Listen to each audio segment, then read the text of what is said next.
ನಮಸ್ತೆ ವೀಕ್ಷಕರೇ, ಇಂದಿನ ಸಂಚಿಕೆಯಲ್ಲಿ ಸಕ್ಕರೆ ತಿನ್ನೋದ್ರಿಂದ ಸಕ್ಕರೆ ಕಾಯಿಲೆ ಬರುತ್ತಾ ಅನ್ನೋದ್ರ ಬಗ್ಗೆ ತಿಳ್ಕೊಳ್ಳೋಣ. ಖಂಡಿತವಾಗಿಯೂ ಸಕ್ಕರೆ ಒಂದೇ ಪದಾರ್ಥ ತಿನ್ನೋದ್ರಿಂದ ಸಕ್ಕರೆ ಕಾಯಿಲೆ ಬರೋದಿಲ್ಲ.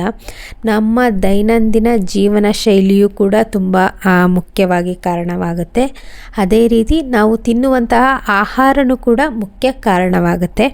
ನಾವು ಪ್ರತಿದಿನ ಕಾರ್ಬೋಹೈಡ್ರೇಟ್ಸನ್ನು ಸೇವನೆ ಮಾಡ್ತಾ ಇದ್ದರೆ, ಅದರಲ್ಲಿ ಯಾವುದೇ ರೀತಿ ಕಾಳುಗಳಿಲ್ಲ ಅಂತ ಅಂದರೆ, ಯಾವುದೇ ರೀತಿ ತರಕಾರಿಗಳಿಲ್ಲ ಅಂದರೆ ಖಂಡಿತವಾಗಿಯೂ ಸಕ್ಕರೆ ಕಾಯಿಲೆ ಬರುವಂತಹ ಸಾಧ್ಯತೆ ಹೆಚ್ಚಾಗಿರುತ್ತೆ.